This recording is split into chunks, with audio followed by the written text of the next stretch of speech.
The world doesn't pay for promises. Let me ask you something. How many more times are you going to promise yourself? This time, I'll change, but then do nothing? You see, we live in a world where talking is cheap, and action is everything. You can write goals on your whiteboard, share your plans on Instagram, even swear on your New Year's resolution. But guess what? The world doesn't reward your intentions. It rewards your results. That's a tough pill to swallow, right? Because deep down, we all want to believe that our good intentions count for something. That saying, "I'll do it tomorrow," somehow moves the needle. But truth is, while you're still talking about getting in shape, launching that business, writing that book, someone out there is already doing it. In silence, no announcements, no applause, just execution. And that's what we're going to talk about today. Not fluffy motivation, not feel-good mantras, but a hard truth backed by ancient Stoic wisdom. A truth that can set you free if you're ready to hear it. Stop talking. Start doing. Let your results speak. The Stoics, like Marcus Aurelius and Epictetus, weren't interested in long speeches. They believed in quiet discipline, in taking action when no one's watching, in building a life brick by brick, not just dreaming about it. So if you've had enough of hearing your own excuses, if you're tired of making promises that you never follow through on, then this video is for you. Because today, we're not just going to talk about taking action, we're going to break it down. Step by step, from how to silence the noise, to how to create real, lasting change, even if your legs are shaking and no one believes in you yet. So, my friend, if you're ready to leave behind the talking version of yourself, the one that's full of potential but short on progress, then take a deep breath. And let's begin. Part 1. Action over words. Let me tell you a story. A few years ago, I met a man named Julian. He was sitting alone on a park bench, coffee in hand, staring at the pavement like it held all the answers. His suit was wrinkled, his shoes were scuffed, and his eyes, they looked like someone who had already given up before he ever began. Without me asking, he started talking. "I had the best idea in the world," he said. "At least, that's what I thought." For 5 years, Julian told everyone about his dream of opening the most authentic coffee shop in the neighborhood. He had everything. A sketch of the logo on a napkin, names for the place, even the furniture layout. Every weekend, he'd talk about it to friends, family, strangers, anyone who would listen. He talked so much that people began calling him the "when I open guy." But he never opened, not a lease signed, not a dollar spent. The only thing he kept opening was his mouth. Then one day, on his birthday, his sister stood up in front of everyone and said, "If your cafe was as good as your words, you'd already be a millionaire." Everyone laughed. Julian didn't. That night, he went home and locked himself inside. Days passed. He threw out his sketches, considered giving up completely. But then, one night, scrolling through YouTube, he saw a quote that hit him like a punch to the gut. "A man's worth is in what he does when no one is watching." Marcus Aurelius. And for the first time, he got it. It wasn't that people didn't believe in him, it was that he didn't believe in himself, because deep down, he knew he hadn't done anything yet. So, without telling a soul, without posting it on Instagram or sharing it in a group chat, Julian walked to a realtor's office, rented a tiny, rundown space on a backstreet with peeling walls, and got to work. He painted the walls himself, hauled old furniture from flea markets, borrowed a second-hand espresso machine. Every morning, he cleaned. Every day, he learned. Every night, he showed up again. No likes, no applause, no fanfare, just action. Quiet, disciplined action. And after 6 months of silence, there was a line outside his door. That afternoon on the bench, he smiled for the first time and told me, "I spent 5 years talking and nobody respected me. 6 months of work in silence, and even my harshest critics come here for breakfast." Let that sink in. In a world full of noise, results speak the loudest. The world doesn't care about your potential. It cares about what you build. You don't need to announce your moves.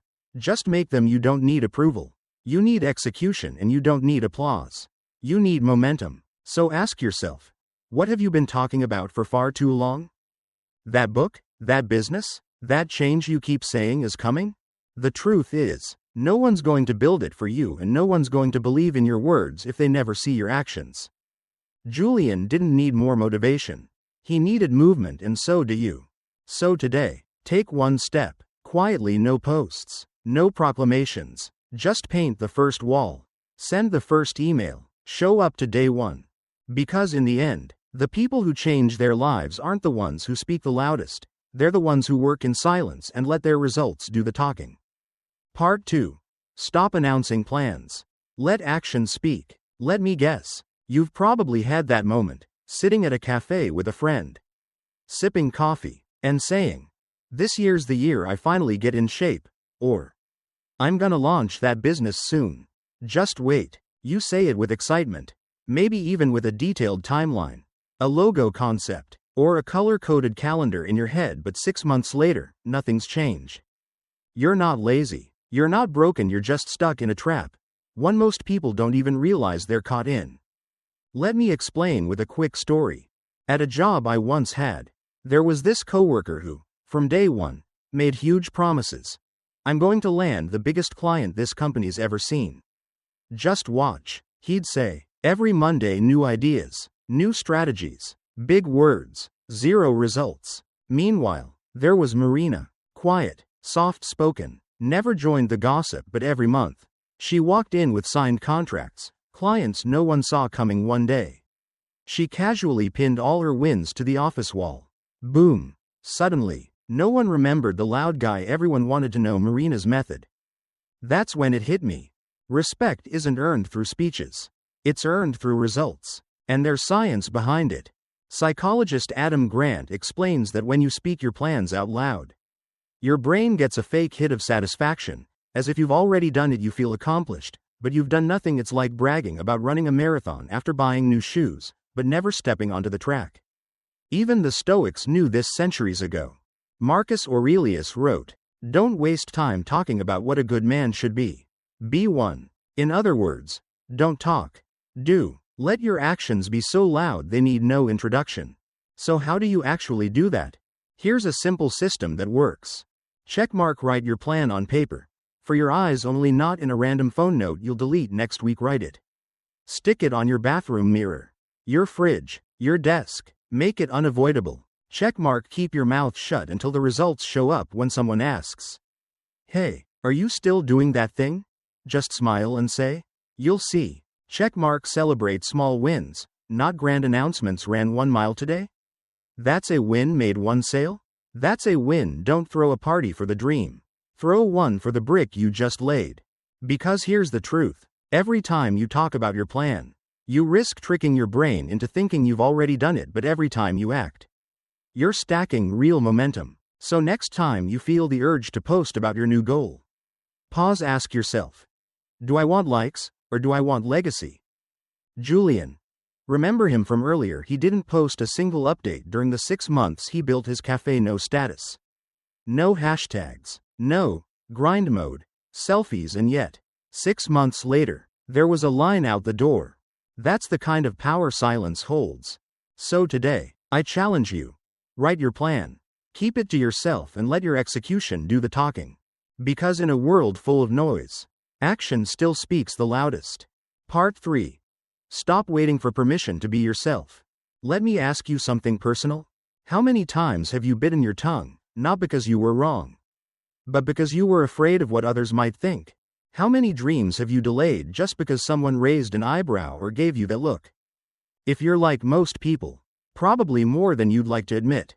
And that's where the story of Elias comes in. Elias was 38, a successful accountant on paper, but miserable behind the screen. Every morning felt the same. Wake up, sit in traffic, crunch numbers, fake smiles, go home, repeat. He felt like a machine running someone else's code. But what he really wanted was to open a plant shop. Yep, just a small, quiet place filled with green life. No spreadsheets, no fluorescent lights, no suits, just soil, sunlight, and soul. So, he told people, and you can probably guess what happened. His mom said it was irresponsible. His dad told him, now's not the time for risks.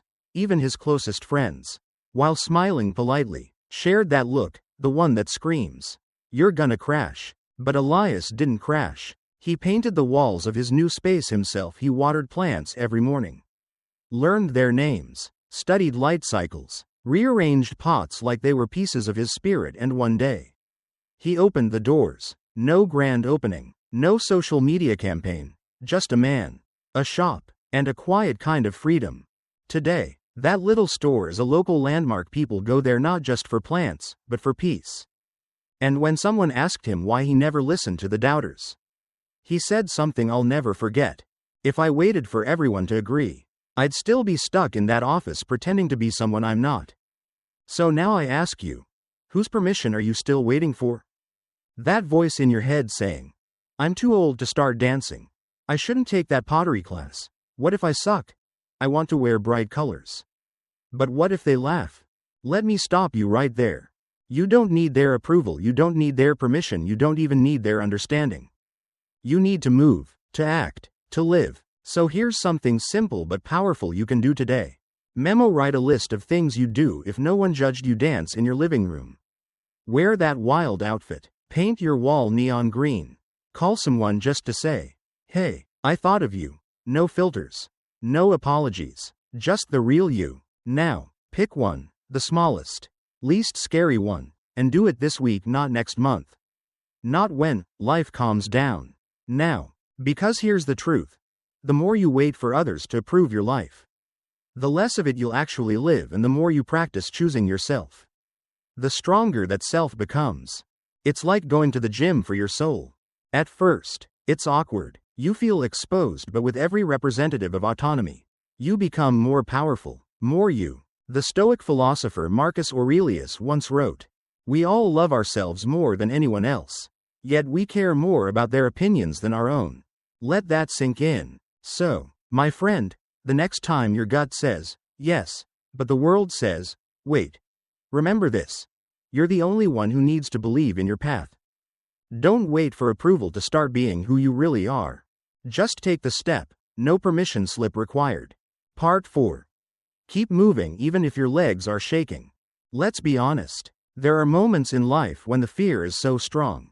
It doesn't just whisper, it screams. Your palms sweat, your legs shake, your heart pounds like a drumline in your chest.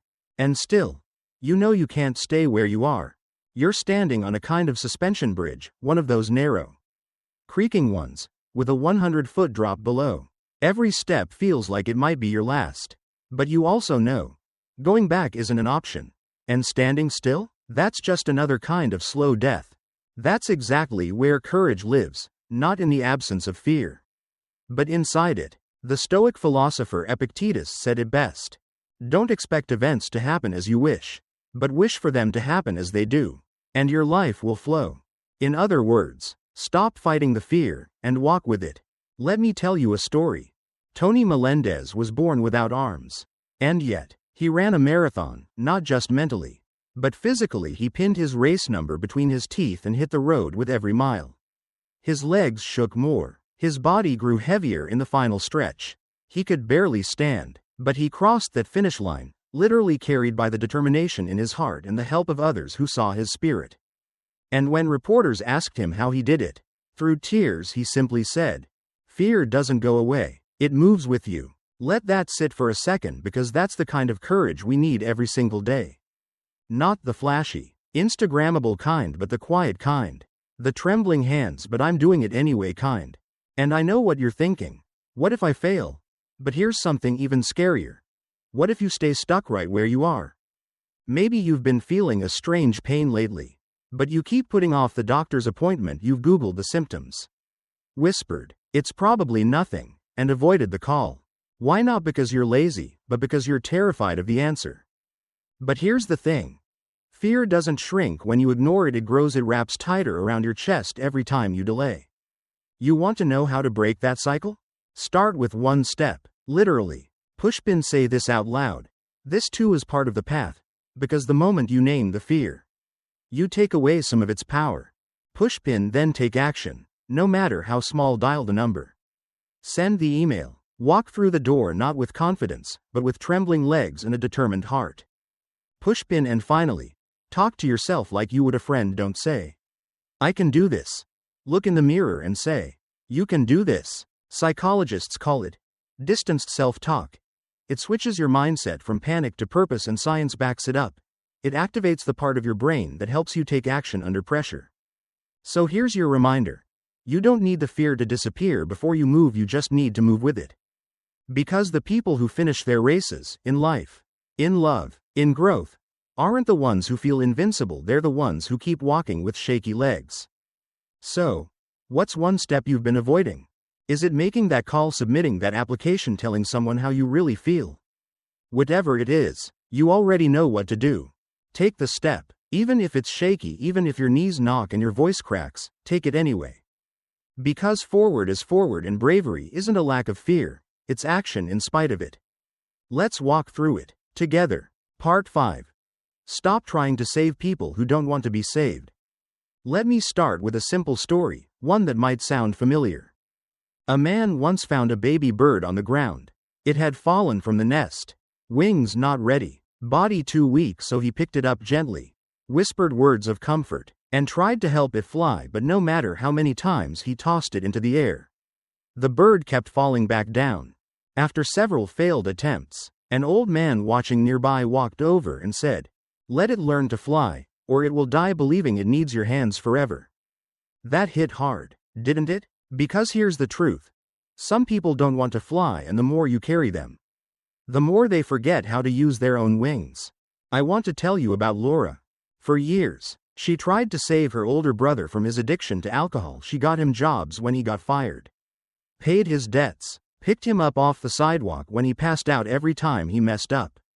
She cleaned it up. She told herself it was love, responsibility, family, but slowly, it broke her, emotionally, mentally, financially. Then one night, a friend showed her a quote from author Mark Manson. "You are not responsible for anyone else's feelings or decisions. The more you try to be their savior, the more miserable you become, and the more dependent they become on you." That night, Laura gave her brother the keys to the house and said, "When you decide to get up, I'll be here. But until then, I can't live your life anymore." And yes, it hurt, but it also saved her. It's not cruelty, it's not selfishness, it's the kind of love that finally sets both of you free. The Stoic philosopher Seneca said it perfectly. Trying to help someone who refuses to change is like pouring water into the sea. Let that sink in, because maybe you're pouring into someone right now, and no matter how much you give, it never seems to make a difference. So ask yourself, honestly, without guilt, do they actually want to change? Or are they just using you to avoid responsibility? It's a painful question, I know, but you deserve the answer, because there's a big difference between someone who's fighting to rise and someone who's simply clinging to you like a crutch. So what do? Pushpin: create space. Don't reply to that 3 a.m. call right away. Don't drop everything at the first sign of drama. Let them feel the weight of their own decisions. Let them fall, if falling is what it takes to learn how to stand. Pushpin: draw a line, not to punish, but to protect, because you cannot carry two people across a river when you're barely keeping your own head above water. Pushpin: and most importantly, understand that letting go is not abandonment. It's love with boundaries. You're not responsible for saving anyone who's not ready to be saved, and in trying to do so, you may lose the one person you are responsible for, yourself. So here's your challenge today.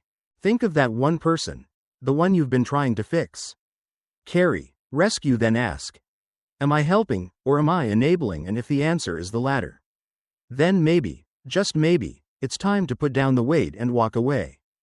Because real love, real compassion, knows when to stay and when to let go. Part 6. Learn to be alone, and actually be okay with it. Let me ask you something personal. When was the last time you sat alone, in silence? No TV, no phone, no music, no scrolling, just you, face to face with your own thoughts. Be honest, because for most of us, silence isn't peaceful, it's uncomfortable. We'll clean drawers that don't need cleaning, recheck email for no reason, binge 3 episodes on Netflix while pretending it's just background noise. We even text people we don't really like, just to avoid being alone. But here's the truth that might sting a little. It's not loneliness that scares us, it's being alone with ourselves. That awkward silence isn't the enemy, that's your mind knocking at the door, saying, "Hey, we need to talk." And if you never answer that knock, you'll stay stuck, constantly busy, constantly distracted, constantly drained. Think about it, you wouldn't build a home and never sit in the living room. Right, but many of us are doing exactly that with our inner life. We build, perform, present, and then run off to sleep in someone else's noise. That home, that sacred space, is you. The Stoic emperor Marcus Aurelius once wrote, "People seek retreats in the countryside, by the sea, in the mountains, but you have within you the power to retreat into yourself, anytime."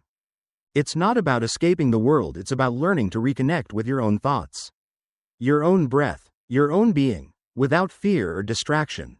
So how do you begin? Here are a few simple but powerful steps. No cell phone first. Turn off your phone for 30 minutes a day. Yes. Off. Not, do not disturb.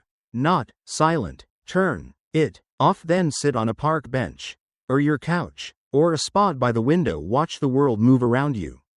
Let your thoughts drift at first. It'll feel uncomfortable, but stay with it. Discomfort is part of the detox. Memo second. Write down how you feel. Honestly, don't worry about grammar. Don't try to sound deep, just let the pen move. Write what hurts. Write what excites you. Write what you've been too busy to feel. Nobody will read it. This is for you. Teacup third. Create your own ritual of silence. Maybe it's a cup of tea on the balcony as the sun sets. Maybe it's a quiet walk with no music, no destination. Maybe it's just sitting still and listening to your breath for 5 minutes. Make this time sacred. Guard it like you would a meeting with your boss, or better yet, a meeting with your soul. Because here's what happens when you start practicing solitude. You begin to notice what truly matters. You hear the voice inside you that's been drowned out by noise. You stop living on autopilot and start living with intention. Lori Gottlieb, therapist and author of Maybe You Should Talk to Someone, once said, "The people who run the fastest from silence are often the ones who need it the most." And she's right, because the more you run from being alone, the more likely you are to fill your life with distractions that leave you feeling empty. But when you learn to be with yourself, to truly sit with your thoughts, you gain clarity, discipline, and peace. So today, try this. Put the phone down, turn off the noise, sit with your thoughts, not to judge them, but to know them. Because the moment you stop running from yourself is the moment you begin to come home. Part 7. Break the script that holds you back. Let me guess, you've said something like this before. "I'm just not good with money. I've always been bad at talking to people. That's just how I am." Sound familiar? We all have these quiet little scripts playing in the background of our lives, and the scary part is, they don't even sound like lies, they sound like facts. But here's the truth no one tells you. Most of those stories aren't yours, they're inherited from your parents, your teachers, your past, your failures, and over time, you've repeated them so often, they became your identity. But just because something feels true, doesn't mean it has to stay true. Let me tell you about Jose. Jose spent 20 years selling cars. On the outside, he was doing fine. Paychecks, bonuses, stability, but on the inside, he felt trapped. What he really wanted was to be a mountain guide, to breathe clean air, to lead people through nature. But every time he even thought about it, the same line came up: "That's not for me. I'm not cut out for that." Sound familiar? His friends didn't help either. "Dude, you've been selling cars your whole life. You're good at this. Just stick to it." So he stayed stuck, not because he couldn't change, but because the script in his head told him he shouldn't. Until one day, without fanfare, without posting about it, he took a step. He signed up for a weekend hiking course.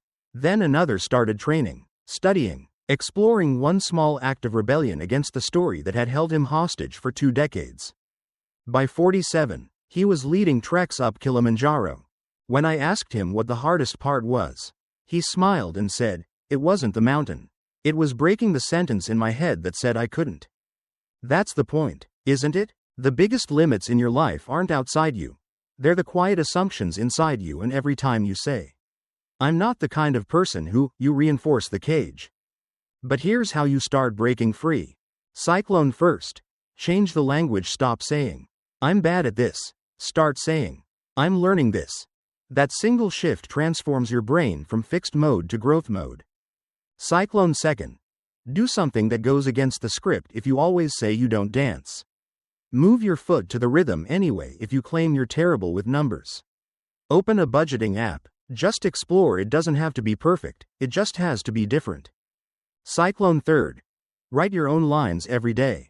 Ask, what's a new belief I want to live by today? And act like it's true, even if your inner critic rolls its eyes. The Stoics didn't accept the world as it was handed to them, they shaped it from the inside out. Seneca once wrote, "The greatest slavery is to live by the opinion of others. But what if the other is you, or at least the outdated version of you who stopped believing change was possible?" So today, I challenge you. Think of one sentence you've said about yourself that you know is holding you back, then flip it, rewrite it, and live it. Because your story isn't finished, the pen's in your hand, and the only question is, will you keep repeating the same old script? Or start writing a new one? Part 8. Cut out what doesn't add value. Let's get real for a second. You're not out of time, you're not overwhelmed because your calendar is full, you're overwhelmed because you're constantly giving time and energy to things that give nothing back. Seneca, one of the great Stoic philosophers, once said, "It's not that we have a short life, but that we waste much of it." And he was right, because let's be honest, we're not just busy, we're distracted. We tell ourselves, I'll just check Instagram for a minute, and 2 hours later, we're still scrolling, still empty, still unfocused. We say yes to every dinner, every favor, every meeting, not because we want to, but because we feel like we should. And the result, our day disappears. Our energy drains. Our goals collect dust, not because we don't care, but because we're buried under things that don't matter. So let me ask you, what are you carrying that adds nothing to your life? What's weighing you down while giving you zero return? Let me tell you a story that might help. Haruki Murakami, the famous Japanese author, has a rule when he writes a novel.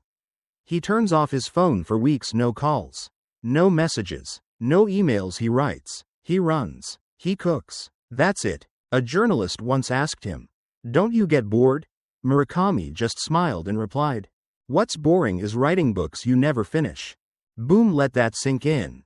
We're not tired of working, we're tired of being pulled in 20 directions at once.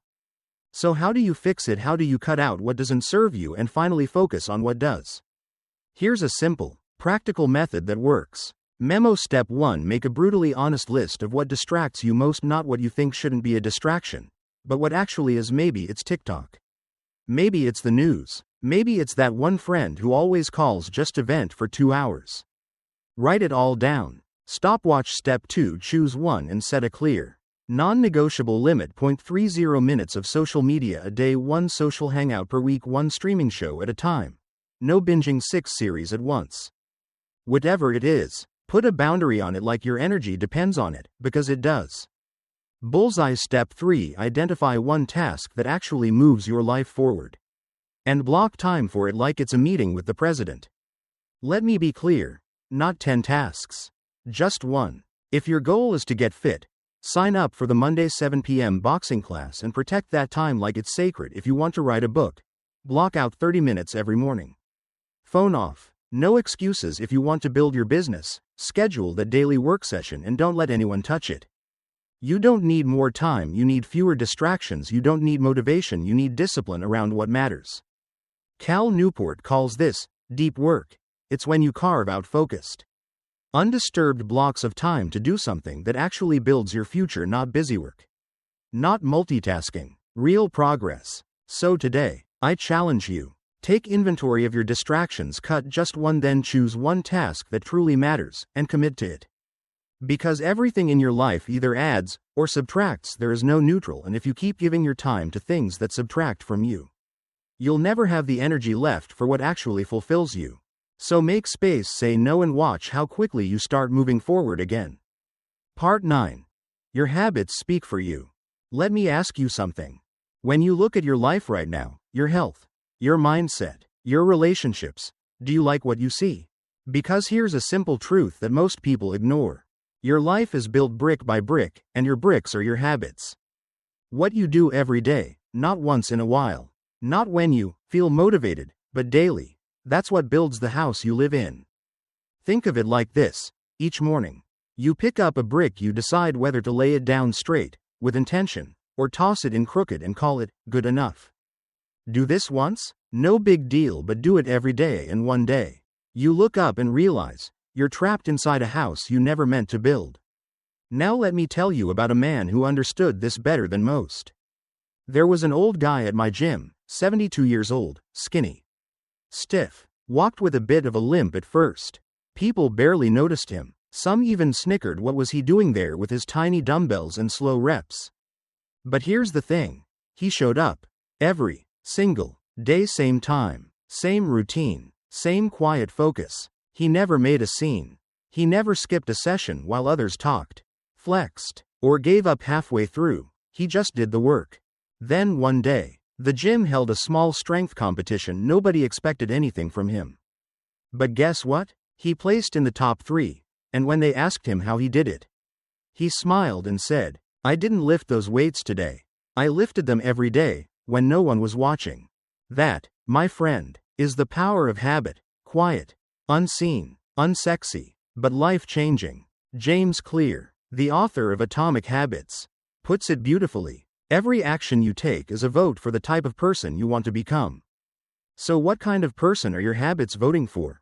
Because if the first thing you do in the morning is check your phone, that's a vote if you skip the gym. Again, that's a vote if you eat mindlessly, scroll endlessly, delay constantly. Those are votes, too. But here's the good news. You don't need to flip your life upside down to start fresh. Pushpin start small, so small, you have no excuse. 2 glasses of water when you wake up, 1 push-up, 5 minutes of reading 1 line in your gratitude journal. The smaller it is, the more likely you'll do it even on your worst day, and that's the goal. Consistency over intensity. Tear off calendar next. Track it, get a calendar. Put an X on every day you show up. Soon, that chain of X's becomes your motivation. You'll want to keep it going. Seedling finally. Each month, add 1 more habit. Just 1. You're not building a mansion in a weekend. You're laying bricks, 1 at a time. And eventually you'll look up and see a life that reflects who you chose to be, not who you accidentally became. So today, I'll leave you with this. What's 1 small habit you can start today that your future self will thank you for? Write it down, do it, mark that X, and start casting better votes for the person you were meant to become. Because at the end of the day, people may not remember what you planned, but they'll see clearly what you practiced. Part 10. Think long-term, the Stoic way to build a life that lasts. Let me tell you a story. There was once a woman who loved to bake, not in a fancy kitchen, not with perfect tools, just in her small apartment kitchen with a second-hand oven and a few mixing bowls. Every weekend, she'd experiment. She didn't post about it. She didn't make a big announcement. She just kept baking, trying, failing, learning. At first, it was cupcakes for friends, then a few neighbors started asking, then came a small stand at the local farmer's market. 5 years later, she owned 3 successful bakeries, all starting from that one tiny kitchen and a whole lot of patience. Her secret? She thought long-term while most people chase quick wins. She played the long game. And that is deeply Stoic. The Stoics believed, don't act for applause, act for legacy. They taught us not to chase the dopamine hit of instant success, but to build brick by brick. With intention, knowing the reward comes later. But here's the challenge today.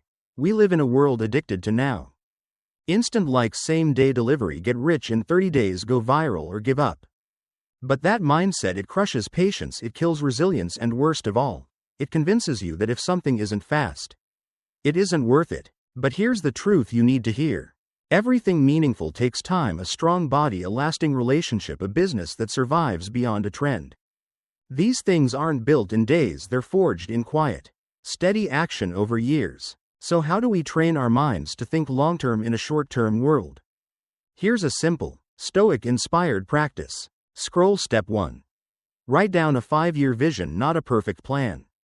Not a wish list, but a simple, clear picture of who you want to be, what you want to create, and where you want to go. Do you want to be healthier, debt-free? Running your own business, publishing a book? Name it, write it, claim it. Stopwatch. Step 2. Invest at least 15 minutes a day into that future, just 15 minutes. Read a page, write an outline, stretch, save $10. Practice your craft. You're not trying to make the leap overnight, you're making a tiny deposit into your future self, every single day. Party Popper Step 3. Celebrate progress.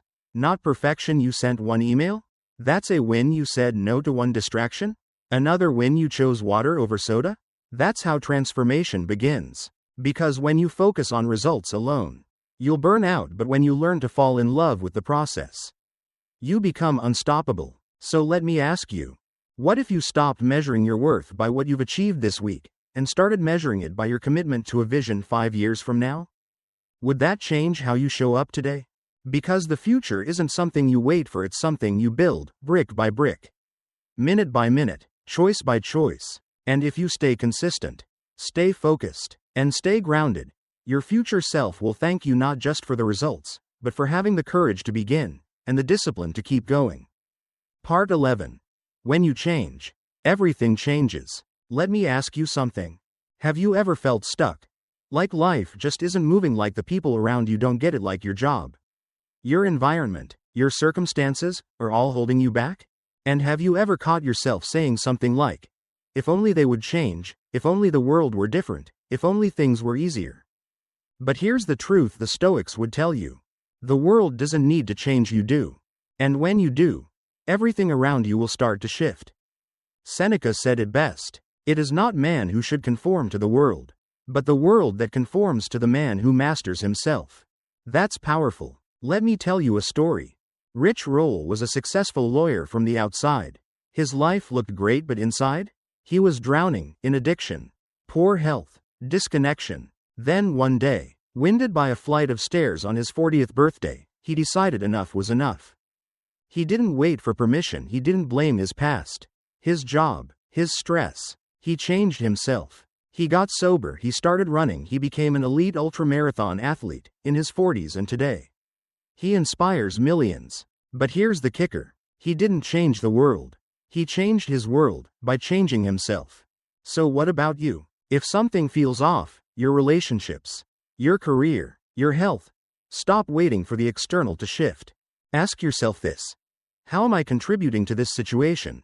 Not to blame, but to reclaim power. Pushpin, start there. Then act as if the change has already begun. Speak like someone who's healing. Move like someone with purpose. Create like someone who believes it matters. Because when you do, people will respond differently, opportunities will start to appear, your energy will change, and your environment will reflect that. This isn't magic, it's alignment. Tear off calendar, but it won't happen overnight. The Stoics didn't promise quick fixes, they promised mastery through discipline, awareness, and patience. So be patient. Change your thoughts, change your actions, hold that new standard, even if no one notices at first. Eventually, the world will catch up. So today, I challenge you. Right finger, what's one thing in your life you keep complaining about? Write it down, then ask, how am I part of this problem? And more importantly, how can I become the solution? Because the most powerful way to change your life is to change yourself first. And when you do, don't be surprised when the world suddenly looks different. It didn't change by accident, it changed because you did. Final part. Let your actions speak louder. You've made it to the end, but this isn't really the end. Is it? This is where it begins. Because now, you've heard the truths most people avoid, you've faced the uncomfortable, the practical, the raw. And here's what it all comes down to.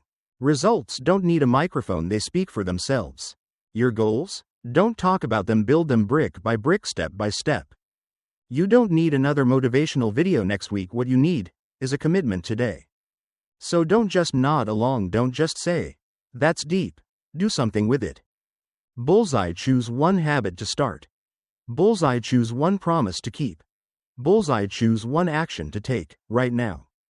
Not tomorrow, not when it's perfect, not when you feel ready, because growth doesn't wait for the right mood. If you need something to anchor yourself, try this. Grab a notebook, a sticky note, your phone, and write down these words. I choose to grow every single day. Or simply, Stoic at heart. Stick it on your mirror, your fridge, your desktop. Let it remind you that discipline is not a moment, it's a way of being, that silence is powerful when it's filled with consistent, quiet effort, that transformation doesn't happen with a bang, but with a daily whisper. I'm still showing up. So, stop waiting for proof, be the proof. Because the world doesn't need another talker, it needs more doers, more calm in chaos, more strength in silence, more people who walk their philosophy, not preach it. And if this series meant something to you, then don't just remember it, live it. Because the Stoics didn't write for applause, they wrote for action. Now it's your turn. Let your actions speak, louder than ever before.